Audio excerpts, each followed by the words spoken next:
பிரியமானவர்களே, ஆண்டவராகிய இயேசுவின் நாமத்தில் என் அன்பின் வாழ்த்துக்கள்.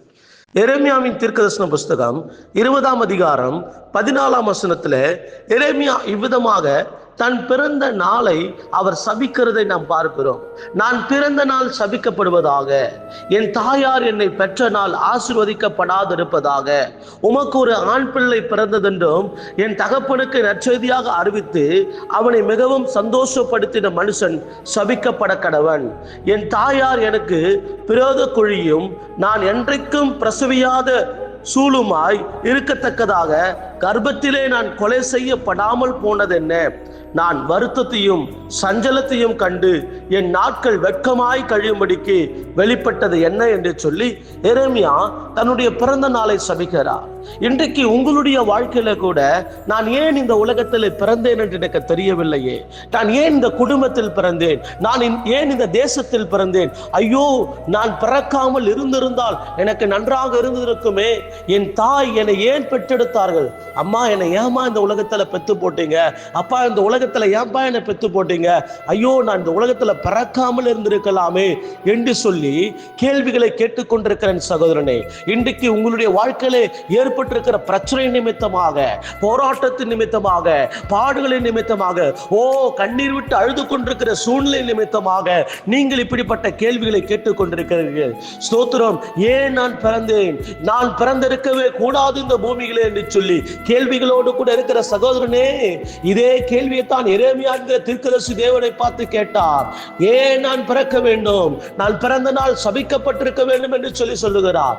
பாருங்கள், பழைய ஏற்பாட்டு புஸ்தகத்துல யோபு என்கிற மனுஷனும் தன்னுடைய பிறந்த நாளை சபிக்கிறதை குறித்து வேதத்தில் வாசிக்கிறோம். யோபு 3ஆம் அதிகாரம் 3ஆம் வசனத்திலே, நான் பிறந்த நாளும் ஒரு ஆண் பிள்ளை உற்பத்தி ஆயிற்றென்று சொல்லப்பட்ட ராத்திரியும் அழிவதாக, அந்த நாள் அந்தகாரப்படுவதாக என்பதாக யோபு தன்னுடைய வாழ்க்கையிலே சொல்லுகிறார். யோபு 3ஆம் அதிகாரம் 11ஆம் வசனத்திலே பாருங்கள், நான் கர்ப்பத்தில் தானே அழியாமலும் கர்ப்பத்திலிருந்து புறப்படும் போது சாகாமலும் போனதென்ன?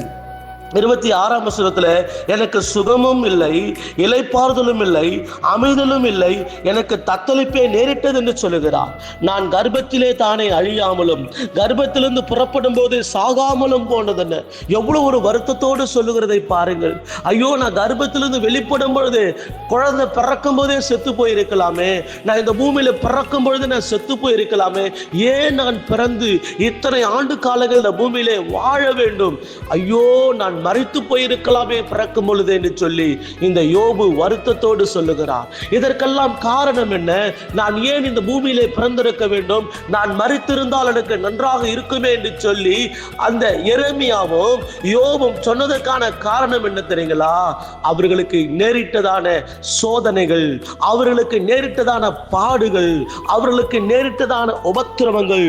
தாவீது ஸ்தோத்திரம், யோபு சொல்லும் போது சொல்லுகிறார், எனக்கு சுகமும் இல்லை, இளைப்பாறுதலும் இல்லை, அமைதி இல்லை, எனக்கு தத்தளிப்பதே நேரிட்டது என்று சொல்லுகிறார். என் வாழ்க்கையில நிம்மதியே இல்லைங்க, ஒரு அமைதலான சூழ்நிலையே இல்லைங்க, நான் ஏன் வாழணும் என்று சொல்லி யோபு புலம்புகிறதை பார்க்கிறோம்.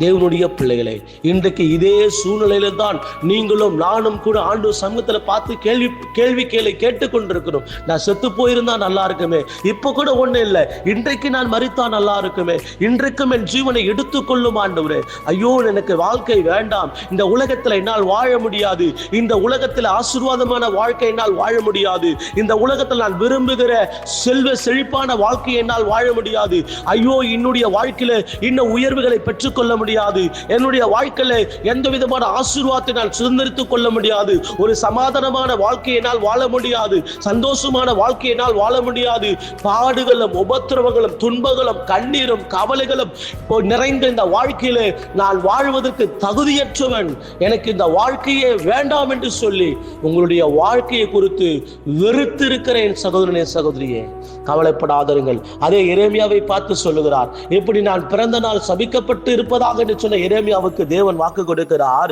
எரேமியாவே 30 நான் உனக்கு ஆரோக்கியம் வர பண்ணி உன் காயங்களை ஆற்றுவேன். யாருங்க இந்த வார்த்தையை சொல்ல முடியும்? இந்த வார்த்தை எவ்வளவு ஆழமான வார்த்தை என்று கொஞ்சம் தியானித்து பாருங்க. நான் உனக்கு ஆரோக்கியம் வர பண்ணி உன் காயங்களை ஆற்றுவேன் என்று கர்த்தர் சொல்லுகிறார். நான் உனக்கு ஆரோக்கியம் வர பண்றேன். உனக்கு நல்ல ஆரோக்கியத்துல எல்லாமே அடங்கி இருக்கிறது. உன் குடும்ப வாழ்க்கையில ஆரோக்கியம், உன் சரீர வாழ்க்கையில ஆரோக்கியம், உன் வேலை ஸ்தலத்திலே ஆரோக்கியம், எல்லாவற்றிலும் நான் ஆரோக்கியத்தை வர பண்ணி உன் காயங்களை ஒவ்வொன்றாக நான் ஆற்றுவேன், உன் காயங்களை ஒவ்வொன்றாக நான் கட்டுவேன் என்று சொல்லி கர்த்தர் எரேமியாவுக்கு சொல்லுகிறார். இதோ நான் அவர்களுக்கு ஆரோக்கியமும் சௌக்கியமும் ஆரோக்கியமும் வர பண்ணி அவர்களை குணமாக்கி அவர்களுக்கு பரிபூர்ண சமாதானத்தையும் சத்தியத்தையும் வெளிப்படுத்துவேன் என்று சொல்லி எரேமியா 33:6 சொல்றாரு. பரிபூர்ணமான சமாதானத்தை உன் வாழ்க்கையில நான் கொடுப்பேன்னு சொல்லி கர்த்தர் பிராமிஸ் பண்றாரு, சத்தியம் பண்றாரு. எரேமியாவை பத்தி ஆண்டவருக்கு தெரியும். எரேமியாவை எல்லாரும் அடிக்கிறாங்க, பயங்கரமா அடிச்சு ஜெயில தூக்கி போடுறாங்க. எரேமியா கதறாரு. எரேமியா சொன்ன காரியம், எரேமியா தீர்க்க தரிசனம் சொல்றாரு. தேவன் சொல்லுகிற வார்த்தைகளை தான் சொல்றாரு, தீர்க்கதரிசன வார்த்தைகளை தான் சொல்றாரு. அதுக்கு போட்டு எரேமியாவை அடிச்சு அவரை ஜெயில தூக்கின்னு போய் போட்டு குழியில கொண்டு போய் போட்டு அவரை துன்பப்படுத்துறாங்க. இப்படிப்பட்ட சூழ்நிலை தான் எரேமியா கதறாரு. ஆண்டவரே போதும் ஆண்டவரே, என்னை அடிக்கிறாங்கப்பா, என்னால் அடி தாங்க முடியலப்பா, என்னால் இந்த வேதனையை தாங்க முடியலப்பான்ட்டு எரேமியா கதறுகிறார். தேவனுடைய பிள்ளைகளே, இன்றைக்கு நீங்களும் கதறி கொண்டிருக்கிறீங்களா? உங்க வாழ்க்கையை நினைச்சு கதறி கொண்டிருக்கிறீங்களா? ஐயோ, எனக்கு அழறதுக்கு கூட என் கண்ணில் கண்ணீர் இல்லை பிரதர், எனக்கு அழறதுக்கு கூட என் கண்ணில் ஒரு சொட்டு தண்ணி கூட இல்லை பிரதர், அழுது எல்லாத்தையும் முடிச்சுட்டேன், இனி அழுதாலும் என் கண்கள் இருந்து கண்ணீர் வரவே வராது என்று சொல்லி அல்லேலூயா சொல்லிக் கொண்டிருக்கிறேன். சகோதரனே, கவலைப்படாதீர்கள். உங்களையும் என்னையும் அழைத்த கர்த்தர் ஒரு நாளும் ஒருபோதும் அவர் கைவிடவே மாட்டார். எனக்கு ஒரே ஒரு வசனம் மாத்திரம் தான் எனக்கு நினைவுக்கு வரும். ஓசியா 11:8 நான் ஒரு வீட்டுக்கு போயிருந்த போது, ஒரு வீட்டுக்கு கிறிஸ்துமஸ் கேரலுக்கு போயிருந்தேன். அந்த வீட்டுல பெருசா எழுதி வச்சிருந்தாங்க, எப்பிராயிமே நான் உன்னை எப்படி கைவிடுவேன். ஓசியா 11:8 கிட்டத்தட்ட 20 வருஷத்துக்கு முன்னாடி நான் படிச்ச இந்த வசனம் இன்னைக்கு என் மண்டையில அப்படியே இருக்குது. எப்பிராயிமே நான் உன்னை எப்படி கைவிடுவேன். ஓசியா 11:8 அன்றைக்கு அந்த வசனத்தை மைண்டில் ஏத்துன அந்த வார்த்தை இன்னைக்கு என் மனசை விட்டு பிரியல. காரணம் என்ன தெரியுமா? நான் இருந்த சூழ்நிலை அப்படிப்பட்ட சூழ்நிலை. என்னுடைய 17வது வயதுல என் அப்பாவை பறிகொடுத்து விட்டு அப்பா இறந்து போன ஒரு சூழ்நிலை. 17வது வயசுல எங்க அப்பா மரித்து போன சூழ்நிலை. ஐயோ, எனக்கு ஒரு வாழ்க்கையே இல்லையே, இனி நான் எப்படி வாழ போறேன், என் குடும்பத்தை எப்படி நடத்த போறேன், என் எதிர்கால வாழ்க்கை எப்படி இருக்கும், எனக்கு அப்பா இல்லையே, எங்க அப்பா இறந்து போயிட்டாரு, எங்க அப்பா செத்து போயிட்டாரு. அப்பா, நீங்க செத்து போன இடத்துக்கு என்னை கூட்டிட்டு போயிருக்கலாமே, நீங்க மரித்து போன இடத்துல நானும் மரித்து போயிருக்கலாமே, ஏன்பா என்ன இந்த பூமியில விட்டுட்டு போனீங்க, நீங்க மரிச்ச மாதிரி நானும் இந்த பூமியில மரிச்சிருக்க கூடாதா என்று அழுது கொண்டிருக்கிற சூழ்நிலை.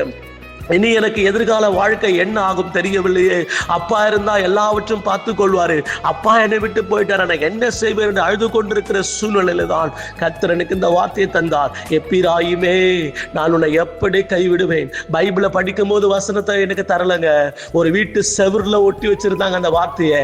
எப்பிராயிமே நான் உன்னை எப்படி கைவிடுவேன், எப்பிராயிமே நான் உன்னை எப்படி கைவிடுவேன் என்று சொல்லி என் தேவனுடைய பிள்ளைகளே, உங்களையும் என்னையும் கைவிடாத நேசர் அவர். இப்படிப்பட்ட பாடுகளுக்கு நேராய் நீங்கள் கடந்து போகலாம், இப்படிப்பட்ட சூழ்நிலைக்கு நேராய் நீங்கள் கடந்து போகலாம், நெருக்கத்தின் பள்ளத்தாக்கிலே நீங்கள் கடந்து போகலாம். ஆனாலும் உங்களையும் என்னையும் அழைத்த கர்த்தர் ஒரு நாளும் ஒருபோதும் கைவிடவே மாட்டார். நான் சொல்லுகிறேன் தீர்க்க தரிசனமாக, உங்களை ஒரு நல்ல நிலைமைக்கு கர்த்தர் கொண்டு வருவார்.